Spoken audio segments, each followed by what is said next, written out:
Saint Helena, the sainted mother of Emperor Constantine, used the influence and wealth of her son, the emperor, to build churches in the Holy Land.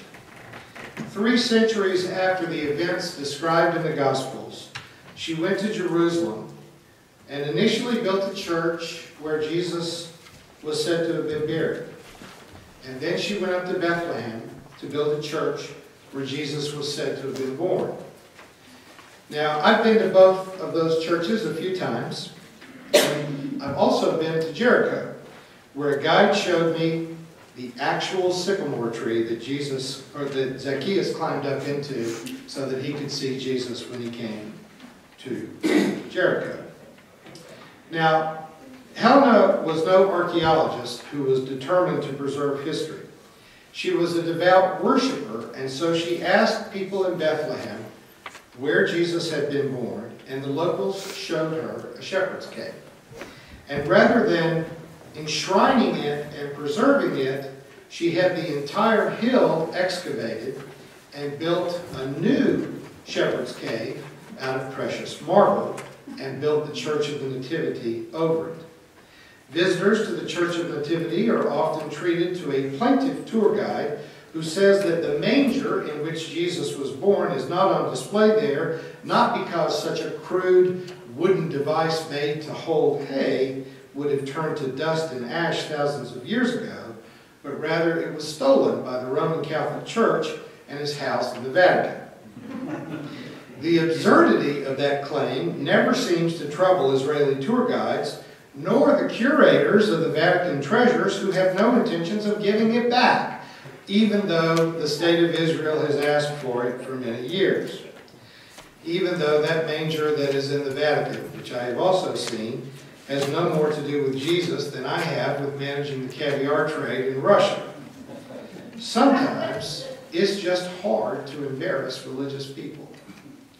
One of the most difficult issues in teaching Bible in my college classes is the fact that we moderns, particularly since the scientific revolution, tend to be very, very fact literal. You read the parables of Jesus, and Jesus says, the kingdom of God is like a man that had 2 sons. And then next week they come back and you read a parable that says, the kingdom of God is like a woman who lost a coin. And my students will get mad. Well, which is it? Is the kingdom like a man that had 2 sons, or is it like a woman that lost a coin? Because it can't be both. I have sat in the back of our sanctuary and watched as Dr. Trobish patiently tried to teach us about metaphor in the Gospels, understanding them as stories written to help us understand great truths, used to open our minds to see reality in new ways. And then inevitably, at the end of the class, someone will raise their hand and say, but how do we know that this really happened? I complimented David once on his uncommon patience, something that I did not get a share of in the distribution of qualities of life. And in the midst of our conversation, someone walked up and demanded an explanation from David about why God would be so cruel to kill all of the animals in the great flood of Noah when it was the people who had sinned. And I was exasperated, and I said, don't you understand? It's just a sermon. There's no history in the story of Noah. It never happened. There was never a worldwide flood. And David interjected, well, that's not really true, because every time the story is told, it happens. That's the power of telling a story. It becomes real in the moment that it is shared in community in order to bring about something that is real within us. When St. Helena went to Bethlehem, she was looking for the stable mentioned in Luke's Gospel, but in that she made a distinctive choice, because in Matthew, there's only 2 birth accounts, only 2 Christmas stories in the Bible. In Matthew, Jesus is born in a house, but it doesn't figure as well in art, so she chose Luke, in which he was born in a stable. The 2 gospel accounts of the birth of Jesus have very little in common with each other than the gender and name of the child. In Matthew, the Holy Family lives in Bethlehem, but is forced to flee to avoid the slaughter of the innocents, and then ends up settling in Nazareth. In Luke, they live in Nazareth, but are compelled under the most unlikely political circumstances of having to go out of town to participate in a census, which, by the way, is not the way censuses are conducted. But in that story, they leave their hometown, go to Bethlehem for the birth, and then come back to their hometown. Neither account is historically accurate. Jesus was, in all likelihood, born in and grew up in a little village of Nazareth, which may or may not have existed. There's no proof of the existence of the city of Nazareth in the early part of the first century, but it may have just been a neighborhood outside of Sepphoris that, in agreed upon manner, was called Nazareth. But there's no attestation to the existence of Nazareth outside of the Christian New Testament at that time. But neither Mark nor John are interested in either the geography or the circumstances of Jesus' birth. And I would argue that neither Matthew or Luke were interested in their original versions, but the birth narratives were added either near the end of the first century or the early part of the second century. Matthew and Luke both have reasons of Jewish heritage to want to point to Bethlehem as the place of Jesus' birth. And most biblical scholars would say that they were not aware of each other because they have absolutely no details in common. But the truth is, and any of you who've heard me and Mel Miller argue in class know that anytime you've got two preachers in one room, there's going to be two completely different stories. The fact that Matthew and Luke do not agree with each other does not mean that one hadn't read the other. It could be that they simply told the story the way they wanted to tell the story. The shepherds, angels, the stable, the Magnificat are only in Luke. The three magi, and Matthew doesn't say three, he just says magi. We say there's three because they had three gifts, but if you've ever been around for a childhood Christmas, the number of gifts does not translate to the number of parents that a child has. But the magi, the star, the flight to Egypt, they're only in Matthew. Luke doesn't mention these things. The one thing they have in common is that neither of them had the slightest bit of interest in historical facts because they're too busy trying to tell an interesting story and to make it interesting, which, again, it's one of the things that preachers share in common. We want to get a message across. The details of the story can be fluid. While we, in the modern era, are still wondering why the Vatican refuses to give up the manger and put it back in Bethlehem where it belongs, in the ancient world, the narrative was what was important. The best way to kill a good story is to try to take it too literally. One of the great rallying cries of the progressive Christian movement is that we want to take the Bible seriously, but not take it literally. The question we should be asking is if Luke and Matthew have a point beyond the fact that they're not interested in history. If we accept the fact that they're not interested in the historical account, what is it that they are trying to say? What do they mean? What is the message? Those are the questions that every storyteller really wants their audience to ask. Matthew is at pains to tell the story of Jesus in a way that lays the groundwork for him to be the Jewish Messiah. He begins his account with a long genealogy tracing Jesus back through the family of Joseph to Abraham. And then he tells us that Joseph wasn't really his father. So you don't want to press this guy for too many details, but the genealogy that's supposed to prove something goes back to Joseph, and then he says Joseph has nothing to do with it. Matthew doesn't want to be disturbed with biology. He wants you to listen to his story. Like Matthew, Luke is full of powerful irony. Matthew will quote Old Testament texts repeatedly through the next 25 chapters of his book to prove that Jesus was the Messiah. He completely leaves the Jews out of his birth narrative, however. No one in the temple knew about the birth of Jesus. The only people who knew were some foreign astrologers. If you take the story at its face, probably Zoroastrian priests out of Babylon who come wandering in presenting Jesus with valuable gifts. Astrologers, however, were anathema to Jews. Practicing astrology was punishable by death, according to Deuteronomy 17. And yet Matthew, the most Jewish of the New Testament writers, is willing to slap traditional Judaism in the face and say that only astrologers actually knew about the birth of Jesus. This is a real message of humility for the Jewish readers of this very Jewish book. But as Michael Franti sings, God is too big for just one religion. Matthew tells us the story of a Messiah who comes into the world embraced by those who seek him, but endangered by the church, by institutional religion, by the government.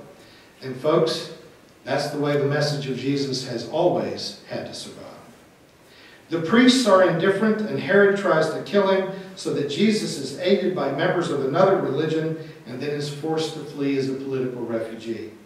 If you just let Matthew tell his story his own way, you see how we Christians are always uneasy about institutions of religion and about the halls of political power. We can always look for Jesus among the refugees and among the illegal immigrants. Luke tells his Christmas story with entirely different details, but hauntingly similar themes. For Luke, Jesus is born into poverty and suffers both indignity and rejection by government and religion. They are forced from their home by an oppressive occupying government, and then in Bethlehem, they are not even shown the dignity of being allowed to give birth indoors. And we've all heard about how there was no room in the inn, but I'm inclined to think that Luke has something rather more pointed in mind. Ancient inns did not rent rooms. That's not how they worked. They were not like a day's inn. An inn was just a big house where you could come inside and sleep. It was comprised of a lower floor and an upper floor, and that was it. Those were the two rooms of an ancient house. So customers paid to come in, and they hopefully found a place on the lower floor where they could sleep on the floor. At what point does an ancient innkeeper say, no, I've got all the money I want? When do they turn someone away? Never. It is possible that Luke is suggesting to us that for religious reasons, it was not simply that there was no room inside, it's that there was no room for a pregnant woman. Again, in Jewish tradition, when a woman gives birth, everyone in the household is ceremonially defiled, and they have to go and make an offering to be forgiven of that defilement from the issue of fluids that comes with the birth of a child. So an innkeeper could face losing business. You let a pregnant woman who's about to give birth come in, and a lot of other people are going to ask for their money back, and they're going to leave. So an innkeeper, because of profit and because of religious tradition, is able to reject Jesus before he is even born. That institutional religion declared Jesus to be unclean while he was still in the womb. Where do we find Jesus in Luke's story then? Out in a barn, among the other stuff that you find in a barn. And to whom is divine birth announcement given? Not to priests, not to kings, but only to shepherds in a field. And we Americans tend to really romanticize shepherds, but please, folks, being a shepherd was like being a late-night cashier at Walmart. It was the job that nobody wanted. Sheep are smelly, and they're stupid, and they have to be watched all the time, and they have to be watched outside. Shepherds don't get to observe the Sabbath. They are ceremonially unclean, and trust me, they were probably actually unclean. The angels that appeared to the shepherds who were led to a barn where Jesus was born is a statement that you will find Jesus in a homeless shelter for runaway teens where some unwed teenage mother has just had a baby. If you let Luke tell his story in his way, you can appreciate why Jim Wallace says that no one ever goes to heaven without 3 letters of reference from a homeless person. The Jesus story is real, and every time we tell it, we bring good news to the poor, we bring hope to those who are in despair, we shine a light in a dark place, and offer once again a promise of justice to the oppressed, to the refugee, to the homeless, to the rejected and the unemployed. The story of Christmas is not the first cornerstone of a new organized religion. It's a story that should bring our story into greater focus. A story about light and about darkness. Well, my daughter is visiting with me from Dallas, which is in a foreign country close to us. And when she comes home, our tradition is to watch a lot of movies and things. And so I tend to not want to get sucked into series of things because then you'll lose sleep. But she got me into this true detective narrative on this trip. And I'm not recommending it. It's great actors and it's great writing, but it's also really horrible, gory, violent crime mixed in with a lot of really lurid sex scenes. So you talk about uncomfortable. You should try being a minister watching a sex scene with your adult daughter right next to you. There's a certain dis-ease that comes with that kind of thing. But in the brilliant writing, and one of the guys, Rust, who's played by Matthew McConaughey, and Martin's played by Woody Harrelson, but Rust has some mental issues, has some visions and some real weird stuff, and he sometimes goes off on these diatribes in which the writers bury these deeply theological conversations. Fascinating the way that works out. But at the very end, when they've solved a horrible series of crimes against innocent victims and children, but a lot of politically connected people get away.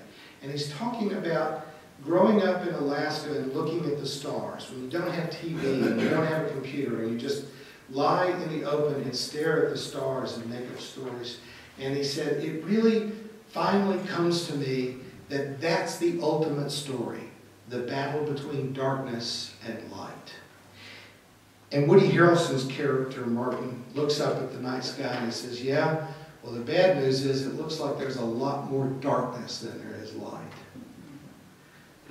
And Rust replies, yeah, but it used to be just darkness. Now, folks, the Christmas story itself is a kind of kicking at the darkness until it bleeds daylight. And I don't want to be too cynical about this, but I do want to be a realist. There's a lot more darkness than there is light. But there's a lot more light than there used to be. So we keep kicking at the darkness until it bleeds daylight.